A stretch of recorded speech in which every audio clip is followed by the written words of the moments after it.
Bang Bang Foodie Gang. What if I told you Little Miss Barbecue is the gold standard for Arizona barbecue, both locally and nationally, with awards and recognition? You want receipts? Check out my Facebook post right there that said hands down the best barbecue in Arizona 2016. I'm not just some new influencer. I'm a foodie that decided to start influencing in 2025. And the crazy thing is, Chris has never been to Little Miss Barbecue. And as far as it goes for me, no disrespect to the Phoenix location, but you have to go to the OG. You have to go to the one in the Tempe Phoenix border on 40th Street. And we drove by just by chance. And I was telling Chris, there's going to be a huge line. If there's not a line, we got to stop in and just share a plate. I normally would not share a plate at Little Miss Barbecue. I'd smash that myself. Pause. But we drove by, and for some reason, I think it was like 4:30ish. There was no line, so we pulled up, and we decided to get a 3-meat plate or 2-meat plate, add sausage. Pause. Had to get the sliced brisket.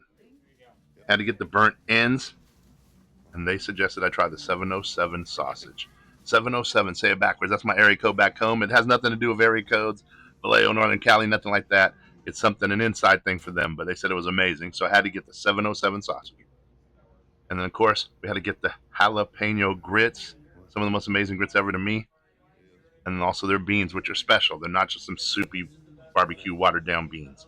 Chris tried everything. First of all, jalapeno grits were on point. She absolutely loved them. The beans were hitting. They have like some meat in them too. So again, they're not regular beans. Here I go in on that 707, say it backwards, sausage. Man, let me tell you, so much flavor, the smoke. And for those who are wondering what it is, it's an in-house smoked sausage, blend of premium brisket and pork, natural casings, and then their seasonings. And it's phenomenal. Definitely check that one out. Of course, you know how I feel about the jalapeno grits. I'm a grits person already. So much flavor. When I first started trying these in 2015 or so, I didn't even like spicy that much. I got the jalapeno just because of them, and it works. Got to get the grits. In fact, the two must orders in my opinion, are the grits and the beans. Here I go in on the brisket. Of course, it's good without the sauce. I always use the mustard sauce. Mustard! I think that one's the best one. But then I switch back and forth sometimes with the spicy barbecue.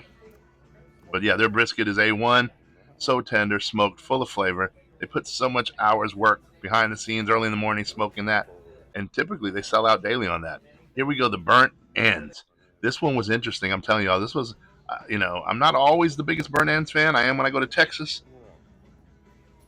Try their barbecue, and this one was no exception. This was on point. This one was on point. You know, kind of a little bit of a rough outside, tender center, so much flavor. We were too full to get anything else. Again, we were just cruising by, but definitely I suggest getting their homemade pecan pie. That's the receipt paid for the meal. Check out Little Miss Barbecue, the OG location.